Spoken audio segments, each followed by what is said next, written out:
ஆண்டவராய் இயேசு கிறிஸ்துவின் கிருபை நிறைந்த நாமத்திலே உங்கள் யாவருக்கும் அன்பின் நல்வாழ்த்துக்கள் கூறி இன்றைய தியானத்திற்கு உங்களை தயவோடு அழைக்கிறோம். இன்றைய தியான பகுதி அப்போஸ்தலனாகிய பரிசுத்த பவுல் எபேசியருக்கு எழுதின நிருபம் 6ஆம் அதிகாரம் 10 முதல் 18 வசனங்கள். எபேசியர் 6ஆம் அதிகாரம் 10 முதல் 18 வசனங்கள். தியான வசனம் 10ஆம் வசனம். எபேசியர் 6:10. கர்த்தரிலும் அவருடைய சத்துவத்தின் வல்லமையிலும் பலப்படுங்கள். கர்த்தரிலும் அவருடைய சத்துவத்தின் வல்லமையிலும் பலப்படுங்கள். அருமையான கர்த்தருடைய பிள்ளைகளே, பவுலடிகளார் கிறிஸ்தவ வாழ்க்கையை ஒரு யுத்த களத்திலே இருக்கிற வாழ்க்கைக்கு ஒப்பிடுகிறதைத்தான் இந்த எபேசியர் 6ஆம் அதிகாரத்திலே நாம் பார்க்கின்றோம். எனக்கு அன்பான கர்த்தருடைய பிள்ளைகளே, இந்த உலக பிரகாரமான இல்லை என்றால் நாம் வாழுகின்ற உலகத்திலே சண்டைகள் யுத்தங்கள் நடைபெற்றிருக்கிறது. அந்த யுத்தத்திலே அல்லது சண்டையிலே அங்கே செல்லக்கூடிய மக்கள், அந்த போர் வீரர்கள் என்ன செய்ய வேண்டும் என்பதை நாம் யாவரும் அறிந்திருக்கிறோம். பொதுவாக போர் முனையில் நிற்கும் ஒரு யுத்த வீரன் அவன் வெற்றி சிறப்பதற்கு அவனுக்கு மிக முக்கியமானவைகள், வேண்டியவைகள் என்று சொல்லுவோம் என்றால் 3 காரியங்கள் உண்டு. அவைகளில் யுத்த ஆயுதங்கள் ஒன்றாகும்.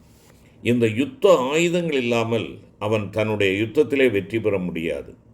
இது யாவரும் நாம் அறிந்த ஒரு காரியம்தான். யுத்த ஆயுதங்கள் அவனுடைய கைவசம் இருந்தாலும் அவற்றை கையாளுவதற்கான பலன் அவனில் இல்லை என்றால், அந்த ஆயுதங்களினாலே அல்லது அந்த ஆயுதங்கள் அவனிடத்தில் இருப்பதினாலே அவனுக்கு யாதொரு பிரயோஜனமும் இருக்காது.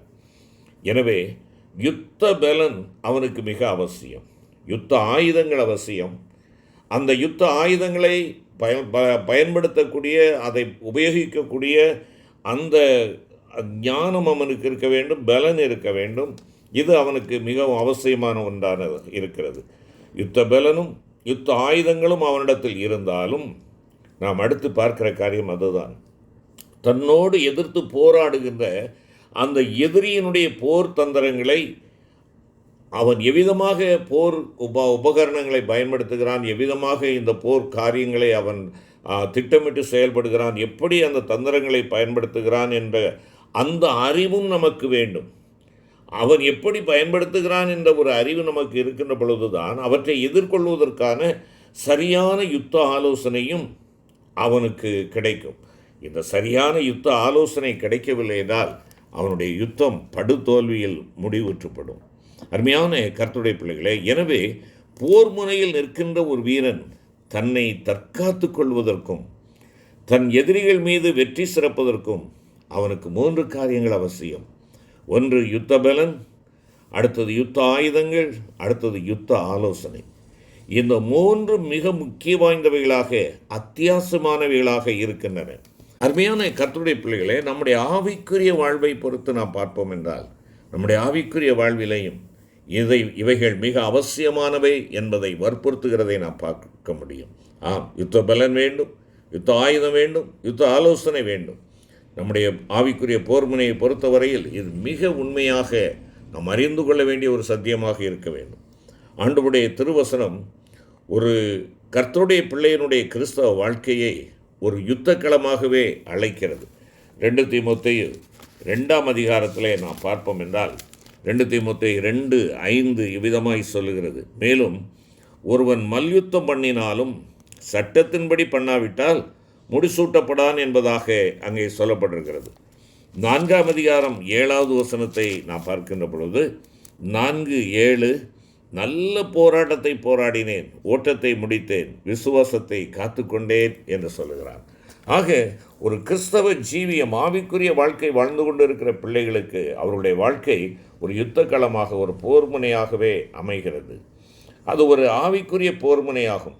இந்த போர்முனையில் வெற்றி சிறக்கும்படி ஆவிக்குரிய யுத்த பலனும், ஆவிக்குரிய போராயுதங்களும், ஆவிக்குரிய யுத்த ஆலோசனையும் ஒவ்வொரு கிறிஸ்தவ விசுவாசிக்கும் இன்றியமையாதவையாயிருக்கின்றன. யுத்தத்திற்கு நீர் என்னை பலத்தால் இடைகட்டி என் மேல் எழும்பினவர்களை என் கீழ் மடங்க பண்ணினீர். நீங்கள் பலவான்களாய் இருக்கிறதினாலும் பொல்லாங்கனை நீங்கள் ஜெயித்ததினாலும் உங்களுக்கு எழுதியிருக்கிறேன். எங்களுடைய போராயுதங்கள் மாம்சத்திற்கேற்றவைகளாயிராமல் அரண்களை நிர்மூலமாக்குகிறதற்கு தேவ பலமுள்ளவைகளாய் இருக்கிறது. நல் யோசனை செய்து யுத்தம் பண்ணு, போன்ற இந்த திருவசனங்கள் எல்லாம் இவைகளை உறுதிப்படுத்துகிறதை நாம் பார்க்க முடிகிறது. ஒருவர் எந்த ஒரு ஆவிக்குரிய போர்க்களத்திலும் பிரவேசிக்கும் முன்பாக இந்த 3 காரியங்களும் தன்னிடத்தில் உண்டா என்பதை பரிசீலனை செய்ய வேண்டியது மிக அவசியம் என்பதை உணர்ந்து கொள்ள வேண்டும். பரிசுத்த லூக்கா 14:31 நமது ஆண்டவர் கூறுகின்ற பொழுது, ஒரு ராஜா மற்றொரு ராஜாவோடே யுத்தம் செய்ய போகிற போது தன்மேல் 20,000 சேவகரோடே வருகிற அவனை தான் 10,000 சேவகரை கொண்டு எதிர்க்கக்கூடுமோ கூடாதோ என்று முன்பு உட்கார்ந்து ஆலோசனை பண்ணாமல் இருப்பானோ என்பதாக ஆண்டவர் அங்கே கேட்கிறார். அருமையான கர்த்தருடைய பிள்ளைகளே, வேதம் சொல்லுகிறது, நன்மையான எந்த ஈவும் பரத்திலிருந்து உண்டாகி ஜோதிகளின் பிதாவினிடத்திலிருந்தே இறங்கி வருகிறது. நமது ஆவிக்குரிய போர்முனைகளில் நாம் ஜெயம் பெறுவதற்கு நமக்கு இன்றியமையாதவைகளாய் இருக்கிற சொல்லப்பட்ட இந்த 3 காரியங்களும், இந்த 3 அம்சங்களும் கூட நாம் வெகு எளிதிலே யாரிடத்திலிருந்து பெற்றுக்கொள்ள முடியாது. இவைகளெல்லாம் பரத்திலிருந்தே நமக்கு கொடுக்கப்படுகின்றன, அருள் செய்யப்படுகின்றன என்று சொல்லலாம். அருமையான கர்த்தருடைய பிள்ளைகளே, அவைகள் பரத்திலிருந்து நமக்கு கொடுக்கப்படுகின்றன. ஆவிக்குரிய யுத்த பலனை நாம் பெற்றுக்கொள்வது எப்படி என்பதை நாம் சற்று தியானிப்போம். வேதம் சொல்லுகிறது, துரைத்தனங்களோடும் அதிகாரங்களோடும் இந்த பிரபஞ்சத்தின் அந்தகார லோகாதிபதிகளோடும் வானமண்டலங்களில் உள்ள பொல்லாத ஆவிகளின் சேனைகளோடும் நமக்கு போராட்டம் உண்டு என்று எபேசு சபைக்கு பவுலடிகளார் எழுதுகின்ற பொழுது இதை குறிப்பிடுகிறார். எபேசு சபையாருக்கு ஆவிக்குரிய போர்முனையை குறித்து எழுதுகிற அப்போஸ்தலனாகிய பவுல் அந்த போர் முனையில் ஜெயங்கொள்வதற்கு அவர்களுக்கு அத்தியாவசியமானவைகளை குறித்து குறிப்பிடுகையில் சர்வாயுத வர்க்கத்தை குறித்து கூறுமுன்னதாக முதலாவது அவர் சொல்லுகின்ற பொழுது எபேசியர் 6ஆம் அதிகாரத்தில் நாம் பார்க்கிறோம், கர்த்தரிலும் அவருடைய சத்துவத்தின் வல்லமையிலும் பலப்படுங்கள். கர்த்தரிலும் அவருடைய சத்துவத்தின் வல்லமையிலும் பலப்படுங்கள் என்று சொல்லி பவுல் குறிப்பிடுகிறதை நாம் பார்க்கிறோம். அருமையான கர்த்தருடைய பிள்ளையே, மேலும் அங்கே பவுலடிகளார் எழுதுகின்ற பொழுது, நீயும் இயேசு கிறிஸ்துவுக்கு நல்ல போர்ச்சேவனாய் தீங்கு அனுபவி என்று கர்த்தருடைய சேவையில் தனக்கு உத்தம குமாரனாய் இருந்து உதவி செய்து வருகிற தீமோத்தேயுவுக்கு எழுதுகிறதை நாம் பார்க்கிறோம். நீ கிறிஸ்து இயேசுவில் உள்ள கிருபையில் பலப்படு என்றும் அந்த 2 தீமோத்தேயு 2ஆம் அதிகாரம் 1 மற்றும் 3வது வசனத்தில் அவர் அவனுக்கு உற்சாகமூட்டுகிற ஒரு வார்த்தையை கொடுக்கிறார். பிரியமான கர்த்தருடைய பிள்ளைகளே, இந்த வேத பகுதியில் நாம் ஆவிக்குரிய யுத்த பலனை பெற்றுக்கொள்ளும்படியாக கர்த்தரிலும் அவருடைய சத்துவத்தின் வல்லமையாகிய பரிசுத்த ஆவியின் வல்லமையிலும் கிருபையிலும் பலப்பட வேண்டும் என்று கூறுகின்றன. என்னை கேட்டுக்கொண்டிருக்கிற அருமையான சகோதரா சகோதரி, அருமையான கர்த்தருடைய பிள்ளைகளே, இங்கே எபேசு சபைக்கு எழுதுகின்ற பொழுது பவுலடிகளார் தேவனுடைய பிள்ளைகளாக இருக்கிற கிறிஸ்தவர்கள் பிசாசின் தந்திரங்களை எதிர்ப்பதற்கு கர்த்தரின் வல்லமையில் பலப்பட்டு தேவனுடைய சர்வாயுத வர்க்கத்தை, அதாவது சத்தியம், நீதி, சுவிசேஷம், விசுவாசம், ரட்சிப்பு, ஆவியின் பட்டயம், இவை எல்லாவற்றையும் நாம் அணிந்து கொண்டு எல்லா நேரத்திலும் ஜெபத்தோடு ஆன்மீக போரிலே நிலைத்திருக்க வேண்டும் என்று வலியுறுத்துகிறதைத்தான் நாம் இங்கே பார்க்கிறோம். பிரியமான கர்த்தருடைய பிள்ளைகளே, என்னுடைய பலத்தில் அல்ல, என் உற்றார் உறவினருடைய பலத்தில் அல்ல, பலம் என்று இங்கே சொல்லுகின்ற பொழுது கர்த்தரிலும் நான் விசுவாசித்திருக்கிறவர் என்னார் என்று அறிவேன். நான் நிற்கும் கன்மலை கிறிஸ்து, நான் அசைக்கப்படுவதில்லை. அவருடைய பலன் எனக்கு இருக்கிறது, அவருடைய வல்லமை எனக்கு இருக்கிறது. ஆகையினாலே தான் சொல்லுகிறார் 10வது வசனத்தில், கர்த்தரிலும் அவருடைய சத்துவத்தின் வல்லமையிலும். உன்னுடைய சத்துவத்தையோ உன்னுடைய ஞானத்தையோ உன்னுடைய அறிவையோ உன்னுடைய திரட்சியையோ வைத்து அந்த பலத்தினாலே நான் எல்லாவற்றையும் சாதித்து விடுவேன் என்பதல்ல.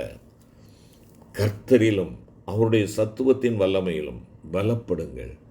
கர்த்தரோடு நீ பலப்படவில்லை என்றால் அந்த பலப்படுவதற்கு எது காரணமாக இருக்கிறது என்பதை முதலாவது அறிய வேண்டும். பலப்படுகின்ற பொழுது இல்லைனால் சத்துவத்தை நான் எடுத்துக்கொள்வதற்கு அவரோடு இணைக்கப்பட்ட ஒரு வாழ்வு, அவரோடு ஒட்டப்பட்ட ஒரு நிலை. எவ்விதமாக ஒரு கொடியானது செடியிலே ஒட்டப்படவில்லை என்றால் அது கனி கொடுக்க முடியாது. அதே போன்ற ஒரு அவல நிலை ஏற்பட்டுவிடும். ஆகையினாலே தோல்வியை தவிர்ப்பதற்கு அவருடைய பலன் எனக்கு வேண்டும். அவரில் இணைக்கப்பட்ட, அவரில் ஒட்டப்பட்ட, அவரோடு ஐக்கியப்பட்ட ஒரு வாழ்வு எனக்கு அவசியம். கர்த்தரிலும் அவருடைய சத்துவத்தின் வல்லமையிலும் சர்வாயுத வர்க்கம் பிசாசின் தந்திரங்களை எதிர்க்க தேவனின் முழு கவசத்தையும் நாம் தரித்துக் கொள்ள வேண்டும். 11ஆம் வசனம் அதைத்தான் சொல்லுகிறது. ஏதோ 1-2 கையிலே கிடைத்திருப்பதை வைத்தல்ல. இங்கே நான் பார்க்கின்ற ஒரு காரியம், முழுமையாக நாம் என்ன செய்ய வேண்டும், அத்தனையும் தரித்து கொள்ள வேண்டும் என்பதாக அங்கே நாம் பார்க்கிறோம். 6ஆம் அதிகாரம் 11ஆவது வசனத்தில், நீங்கள் பிசாசின் தந்திரங்களோடு எதிர்த்து நிற்க திராணி உள்ளவர்களாகும்படி, நீங்கள் தகுதி உள்ளவர்களாகும்படி, இந்த யுத்தத்திலே நீங்கள் ஜெயிப்பதற்கு தகுதியாகுவதற்கு நீங்கள் என்ன செய்ய வேண்டும், தேவனுடைய சர்வாயுத வர்க்கத்தை நீங்கள் தரித்து கொள்ள வேண்டும் என்பதாக குறிப்பிடுகிறார். என்னை கேட்டுக்கொண்டிருக்கிற அருமையான கர்த்தருடைய பிள்ளைகளை, ஏன் இவைகளை தரித்து கொள்ள வேண்டும்? நமக்கு முன்பாக போராட்டம் இருக்கிறது. போராட்டத்தின் ஊடாக நாம் கடந்து செல்ல இருக்கிறோம். நம் போராட்டம் இந்த மாம்சத்தோடு இரத்தத்தோடும் அல்ல, பொல்லாத ஆவிகளோடும் உலக அந்தகார அதிகாரிகளோடும் நமக்கு இந்த போராட்டம் இருக்கிறது என்பதாக 12ஆவது வசனம் சொல்லுகிறது. என்னை கேட்டுக்கொண்டிருக்கிற அருமையான கர்த்தருடைய பிள்ளையே, மாம்சத்தோடு இரத்தத்தோடு மாத்திரமல்ல, பொல்லாத ஆவிகளோடும் உலக அந்தகார அதிகாரிகளோடும். பொல்லாத ஆவி, நம்மை திசை திருப்புகிற அந்தி கிறிஸ்துவின் ஆவி, நம்மை திசை திருப்புகிற அமலேக்கின் ஆவி, இயேசுபேலின் ஆவி, உலக பிரகாரமான நம்மை தியலடைய செய்கிற, இல்லையினால் தடம்புரளை செய்கிற மாயையான வலையை வீசுகிற ஆவி, இவைகளிலிருந்து நாம் விடுதலை பெற வேண்டுமென்றால் அந்த பொல்லாத ஆவிகளோடும் உலக அந்தகார அதிகாரங்களோடும் நாம் போராடுவதற்கு சர்வாயுத வர்க்கத்தை நாம் தெரிந்து கொள்ள வேண்டும். இந்த சர்வாயுத வர்க்கத்தில் என்னதெல்லாம் அடங்கியிருக்கிறது? சத்தியம் என்னும் கச்சை, நீதி என்னும் மார்க்கவசம், சமாதானத்தின் சுவிசேஷத்திற்கான ஆயத்தம் என்னும் பாதரட்சை, விசுவாசம் என்னும் கேடயம், ரட்சிப்பு என்னும் தலைக்கவசம், தேவனுடைய வார்த்தையாகிய ஆவியின் பட்டயம். அருமையான கர்த்தருடைய பிள்ளைகளே, இந்த ஆயுதங்கள் என்னிடத்திலே உண்டா? பரிசுத்தவான்களுக்காக ஜெபித்து போராடுகிறவனாக நான் இருக்கிறேனா? யோசித்துப்பார் தேவ பிள்ளையே. ஜெபிப்போம். கிருபை நிறைந்த ஆண்டவரே, நாங்கள் எப்பொழுதும் வெற்றி சிறக்க வேண்டும் என்று சொல்லி நீர் விரும்புகிறேன். அந்த வெற்றியை நாங்கள் சுதந்திரித்துக் கொள்வதற்கு எங்களுடைய ஆவிக்குரிய போர்முனையிலே எங்களுடைய பலத்தினால் நாங்கள் நிற்க முடியாது. பலத்திலிருந்து ஒரு உன்னத பலத்தினாலே நீர் எங்களை எடைகட்ட உங்களுடைய பாதத்திலே அர்ப்பணிக்கிறோம். ஆண்டவரே, எங்களை வழி நடத்தும். இயேசுவின் மூலம் வேண்டிக் கொள்கிறோம் நல்ல பிதாவே. ஆமென்.